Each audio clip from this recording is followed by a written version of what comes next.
Hello दोस्तों, आज की जो हमारी न्यूज़ है वो बूंद बूंद के लिए तरसा पाकिस्तान। जी हाँ, दशकों से सिंधु जल समझौता भारत और पाकिस्तान के बीच शांति का आधार माना जाता रहा है, लेकिन बदलती परिस्थितियों और पड़ोसी देश की हरकतों के बीच भारत ने अब कूटनीति के साथ साथ कड़े कदम उठाने का संकेत दे दिया है। भारत का कहना है कि समझौता एक तरफा नहीं चल सकता। जी हाँ, भारत का कहना है कि समझौता जो है वो एक तरफा नहीं चल सकता। हालांकि इसमें भारत अब सिंधु नदी के पानी पर अपना रुख बदलने जा रहा है। जो लंबे समय से चले आ रहे सिंधु जल समझौते पर भारत सरकार का अब तक का सबसे सख्त तेवर सामने आया है और संदेश साफ है कि एक बूंद पानी नहीं। जी हाँ, तो आखिर ये न्यूज़ क्या कहती है, इसके बारे में हम पूरे डिटेल से चर्चा करेंगे।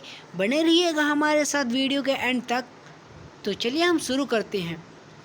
जैसा कि हमारी ऐतिहासिक पृष्ठभूमि और संधि का आधार क्या है, तो जो हमारी संधि का आधार है तथा ऐतिहासिक पृष्ठभूमि ये क्या कहती है कि जो सिंधु जल संधि पर 19 सितंबर 1960 को हस्ताक्षर किया गया था, यह संधि विश्व बैंक की मध्यस्थता में भारत के तत्कालिक जो प्रधानमंत्री पंडित जवाहरलाल नेहरू तथा पाकिस्तान के राष्ट्रपति अयूब खान के बीच हुई थी।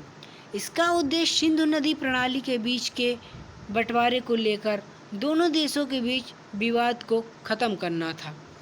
इस संधि के तहत पूर्वी नदियों जो रावी, ब्यास और सतलज है, उसका जो पूरा पानी भारत को दिया गया, जबकि पश्चिमी नदियों में जैसे सिंधु, झेलम तथा चिनाब, इसका जो पानी है वो पाकिस्तान को दिया गया था। हाल ही की भारत को पश्चिम नदियों के पानी का उपयोग कृषि विद्युत, जो जल विद्युत उत्पादन और अन्य सीमित कार्यों के लिए करने का अधिकार दिया गया है। यह संधि अंतर्राष्ट्रीय कानून के इतिहास में एक अनूठा उदाहरण है, क्योंकि कई युद्धों के बावजूद यह संधि अब तक कायम है। लेकिन मंत्री का बयान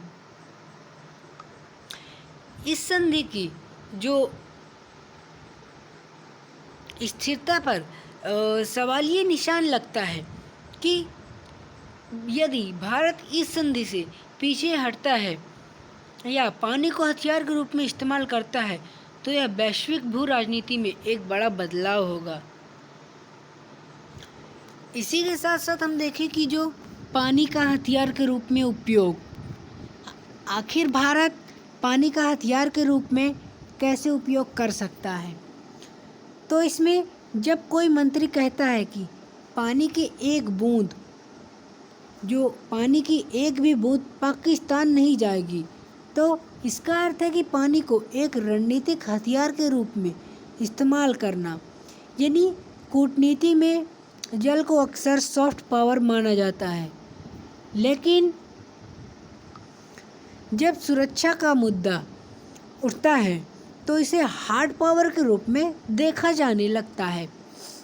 पाकिस्तान एक कृषि प्रधान अर्थव्यवस्था है और उसकी अधिकांश सिंचाई प्रणाली सिंधु नदी पर निर्भर है।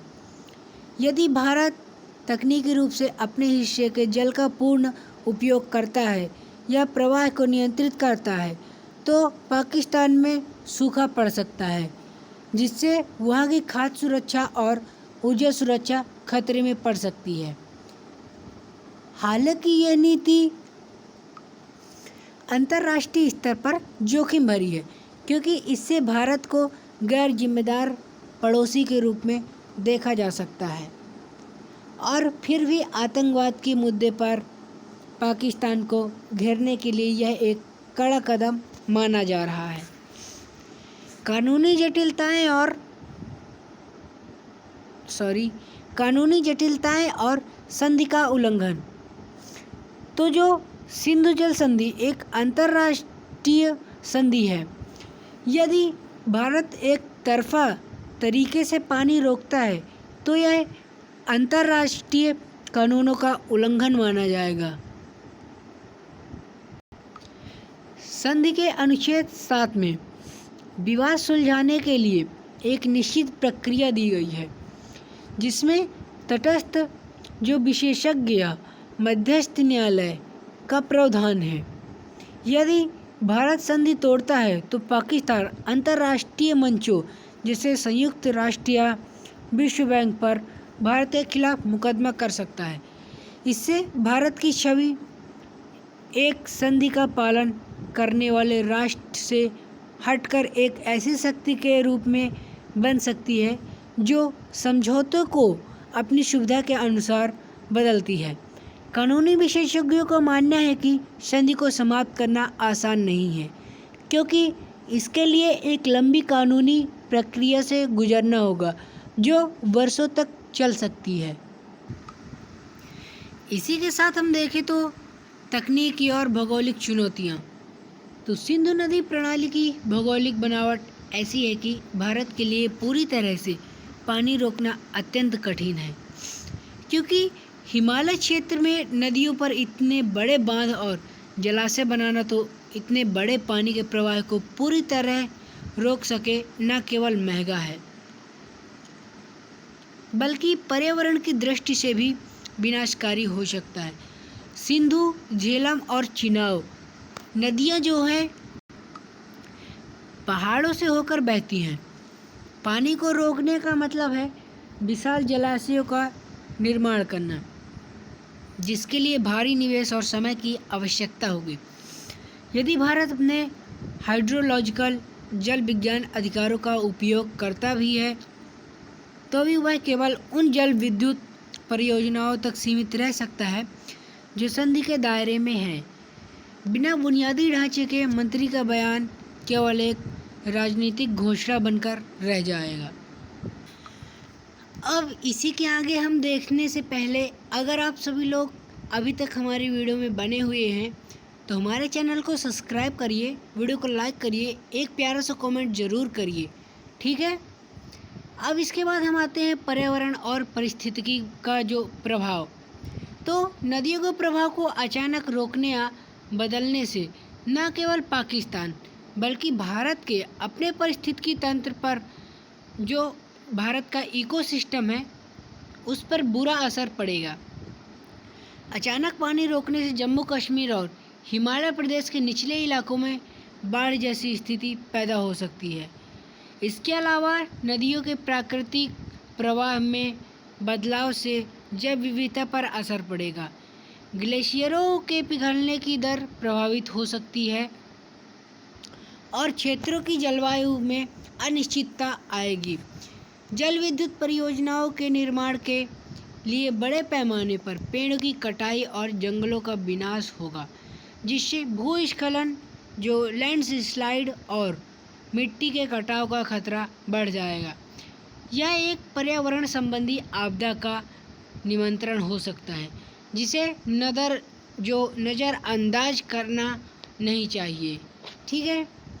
इसी के साथ साथ भारत की आर्थिक और ऊर्जा की जो आवश्यकताएं हैं उस पर हम थोड़ी चर्चा करते हैं कि भारत के लिए यह मुद्दा केवल पाकिस्तान का ही नहीं है, बल्कि अपनी बढ़ती ऊर्जा ज़रूरतों का भी है, क्योंकि जम्मू कश्मीर में बिजली की भारी कमी है। यदि भारत संधि के तहत आवंटित पानी का उपयोग करके किशनगंगा और रातले जैसी जल विद्युत परियोजनाओं को पूरी क्षमता से चलाता है तो यह राज्य के विकास के लिए मील का पत्थर साबित होगा।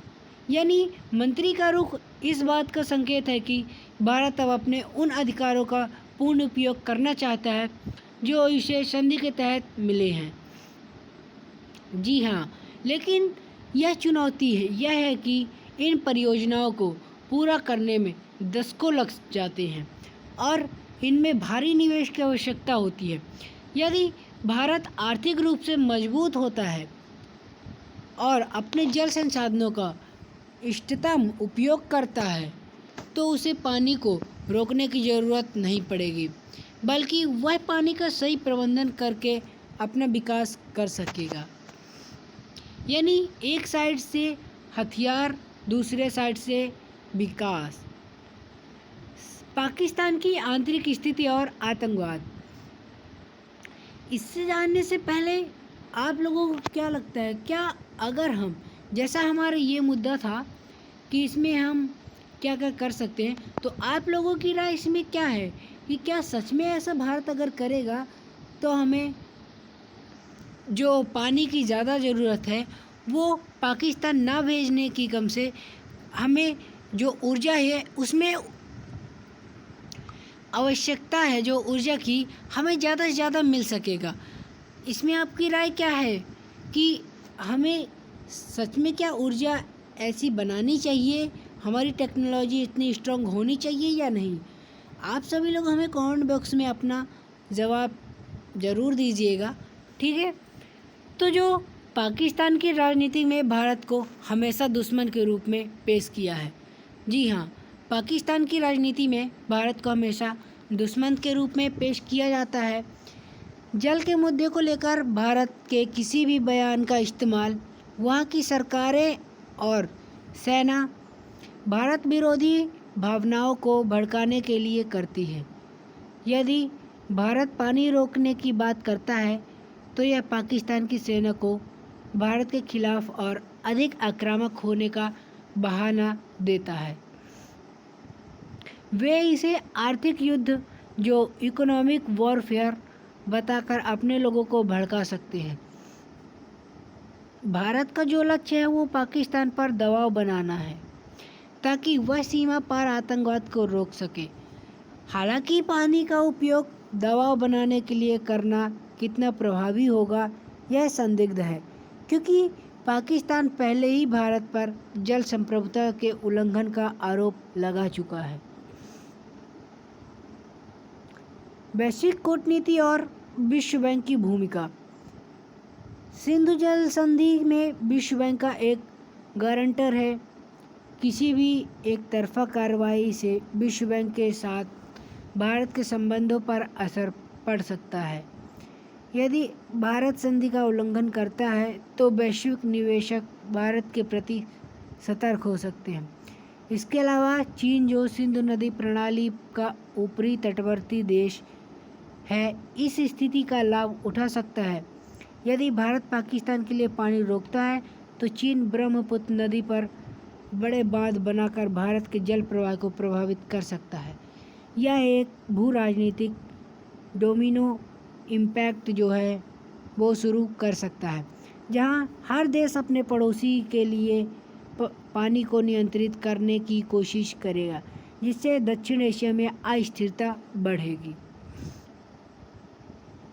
कश्मीर मुद्दा और जल का महत्व। कश्मीर का विवाद। जो कश्मीर विवाद के सिंधु जल से गहरा संबंध है। पाकिस्तान का मानना है कि कश्मीर पर नियंत्रण का अर्थ है सिंधु जल के स्रोतों पर नियंत्रण। भारत के लिए भी यह उतना ही महत्वपूर्ण है।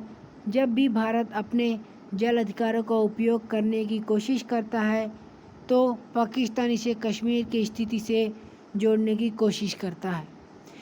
मंत्री का बयान इस रणनीति का हिस्सा है कि भारत अब कश्मीर में किसी भी बड़े प्रोजेक्ट को रोकने के लिए पाकिस्तान के दबाव को स्वीकार नहीं करेगा।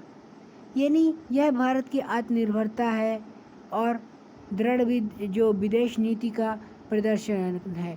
हालांकि कूटनीतिक रूप से इसे विवाद को और सुलझाने जो विवाद है इसको और उलझाने वाला कदम माना जा रहा है। भारत के भीतर राजनीतिक संदेश। घरेलू राजनीति में इस तरह के बयानों का बहुत महत्व है। भारतीय जनता पार्टी जो बीजेपी है, इसकी जो सरकार का अक्सर अपनी सख्त छवि जो है उसके लिए जानी जाती है।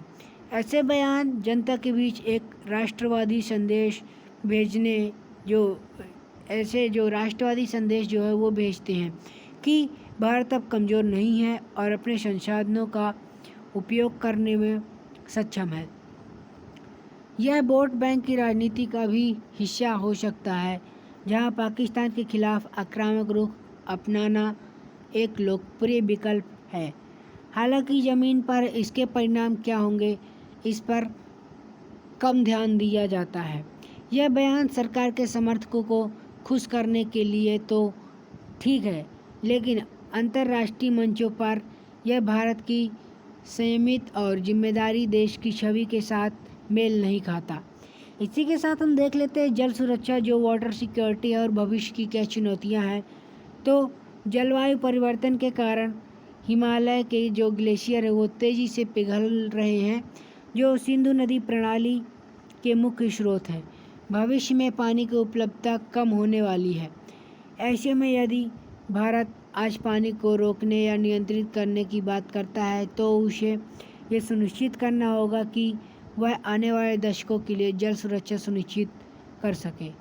पानी का प्रबंधन यानी वाटर मैनेजमेंट केवल पाकिस्तान को रोकने तक सीमित नहीं होना चाहिए, बल्कि इसमें वर्षा जल संचयन, कुशल सिंचाई प्रणालियों का विकास और नदियों का पुनरुद्धार शामिल होना चाहिए। भारत को पाकिस्तान के साथ झगड़ने के बजाय अपने जल संसाधनों के संरक्षण पर अधिक ध्यान देने की आवश्यकता है, ताकि इसमें जो पानी आने वाले समय में सबसे बड़ी वैश्विक चुनौतियाँ बनने वाला है। इसमें कूटनीतिक विकल्प बनाम आक्रामक रुख। पाकिस्तान के साथ बातचीत बंद होने के बाद भारत के पास विकल्पों की कमी है। ऐसे में पानी को दबाव बनाने का साधन जो उसके रूप में इस्तेमाल करना एक कूटनीतिक विकल्प के रूप में देखा जा रहा है। लेकिन विशेषज्ञों को सुझाव है कि भारत को संधि के भीतर रहते हुए ही अपने अधिकारों का उपयोग करना चाहिए। संधि के उल्लंघन के बजाय भारत को तकनीकी रूप से सक्षम होना चाहिए, ताकि वह उन सभी जल विद्युत परियोजनाओं को जल्दी पूरा कर सके जो संधि के नियमों के तहत अनुमति प्राप्त है। कूटनीतिक में बंदूक तानने से अधिक प्रभावी अपनी स्थिति को मजबूत करना होता है। यदि भारत संधि के दायरे में रहकर अपनी परियोजनाओं को पूरा करता है तो वह पाकिस्तान के लिए एक वास्तविक समस्या बन सकती है। इसी के साथ साथ जनता और मीडिया का क्या प्रभाव है, तो सोशल मीडिया और समाचार माध्यमों में इस तरह के बयानों का बहुत प्रभाव पड़ता है। जनता अक्सर इसे जीत के रूप में देखती है, जो वास्तविकता से कोसों दूर हो सकता है। मीडिया एक बड़ा हिस्सा इसे मास्टर स्ट्रोक के रूप में चित्रित करता है, लेकिन इससे जनता में एक ऐसी गलत उम्मीद पैदा होती है कि युद्ध या संघर्ष के बिना ही पाकिस्तान को घुटनों पर लाया जा सकता है।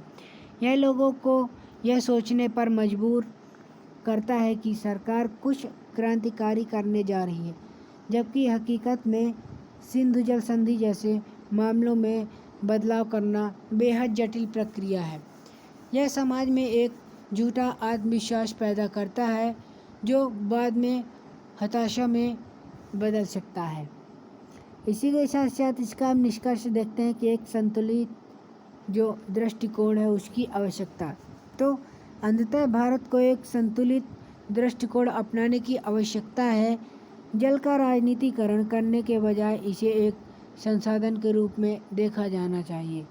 पाकिस्तान को सबक सिखाने के लिए पानी का उपयोग करना एक विकल्प हो सकता है, लेकिन यह भारत की अपनी वैश्विक साख के लिए भी एक परीक्षा है, क्योंकि भारत को अपने विश्व गुरु या एक जिम्मेदार वैश्विक शक्ति की छवि को बनाए रखने के लिए अंतर्राष्ट्रीय कानूनों का सम्मान करना चाहिए।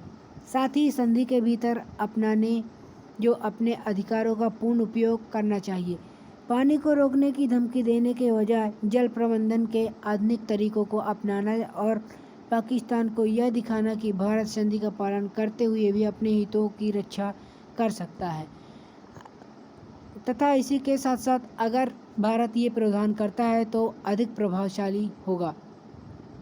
अंत में विकास ही एकमात्र ऐसा साधन है जो भारत को भविष्य की चुनौतियों के लिए तैयार करेगा, न कि खोखले दावे। तो आप लोगों का इसमें क्या राय है कि हमारी ये सरकार कर रही है जो दावे कर रही है, क्या वो सही कर रही है या महज एक ये झुठला रही है? आप सभी लोग हमें कमेंट बॉक्स में ज़रूर बताइएगा। तो आई होप वीडियो आप सभी लोगों को अच्छी लगी होगी। अगर वीडियो हमारी अच्छी लगी है तो हमारे चैनल को सब्सक्राइब करिए, वीडियो को लाइक करिए और एक प्यारा सा कमेंट ज़रूर करिए। मिलते हैं नेक्स्ट वीडियो में, तब तक के लिए जय हिंद, वंदे मातरम।